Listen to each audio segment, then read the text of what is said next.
Hey guys, it's Charles Osland here with Liquid Blue Cabarete in Cabarete, Dominican Republic. And today I want to take a chance to explain something that for us is very rare, but for other places in the world is somewhat common, which is offshore winds.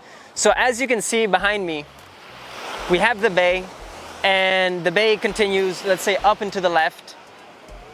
And with that being said, if we go over here, basically you can see that behind me is all land, right? So we have buildings, and generally speaking, the wind never comes from back here, basically the land side. It's always coming from the ocean or side on.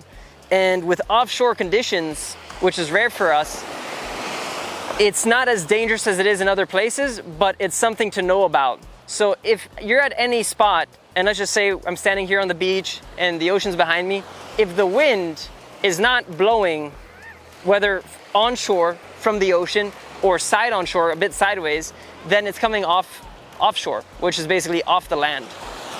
And what that means is that wind is always blowing us outwards to sea. And what's important to know about these conditions is that generally speaking, you're gonna wanna be a competent rider. And also, if you're not a competent rider, and even if you are, you still wanna have some sort of rescue method. So some places in the world that are popular for kiteboarding or wingfoiling or wind sports that have offshore conditions, then they usually have some sort of rescue system that is either free or paid for, but they have a rescue system because it's needed, or else people are gonna get lost out and blown out at sea, essentially. No joke, pretty much. For us, in this sort of weird once a year, maybe 5 days a year scenario where we have some rideable offshore wind conditions, essentially what happens is that if we go riding out, it's gonna be pretty hard to potentially come back to where you began. Though, in terms of having an exit strategy, I know that I can go out and probably make my way to another part of the coastline with relative ease. And that's something to consider when you're riding offshore conditions, is essentially your exit plan. So exit plans can be, as mentioned before, it can be having a boat rescue system or a jet ski.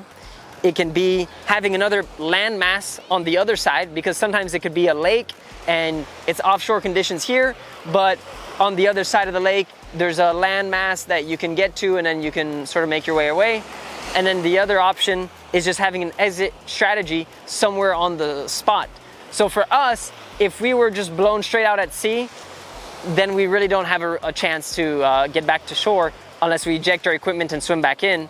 But in this case, where we have a little bit of land mass to the left-hand side of myself, and video might be right, but here at least I can know that I can somewhat make my way back to that piece of land just because of how the wind is touching the coastline. And this is something that usually we don't mention in our videos because we always have side on or onshore winds, but when you have offshore winds, you really want to make sure, even side off, you want to make sure you have an exit strategy and a plan for the situations. And one of the biggest lessons, which I've mentioned before, and I heard this from Zane, a famous windsurfer, was that when in doubt, don't go out.